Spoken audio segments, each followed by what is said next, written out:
ఇదే Ashok Nagar city central library దగ్గర నిలబడి కేసీఆర్ మీకు ఉద్యోగాలు ఇస్తలేడు, మేము వస్తే ఏడాదిలో 2 లక్షల ఉద్యోగాలు అన్నారు, జాబ్ క్యాలెండర్ అన్నారు. ఇవాళ ఏం జరుగుతుంది? అదే నిరుద్యోగులు నోటిఫికేషన్ లేవి అని రోడ్ల మీదకి వస్తే, ప్లకార్డులు పట్టుకుంటే, నిలదీస్తే, ప్రశ్నిస్తే లైబ్రరీ లోపలికి పోయి ఎప్పుడు పోలీసులు సిటీ సెంట్రల్ లైబ్రరీలో అడుగు పెట్టలేదు.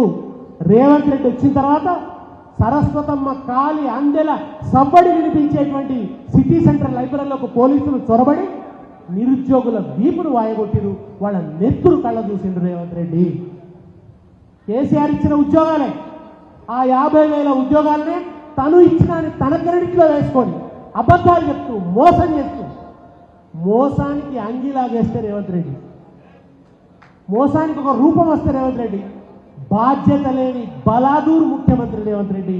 ఇటువంటి ముఖ్యమంత్రిగా చరిత్ర ఎప్పుడు చూడదు.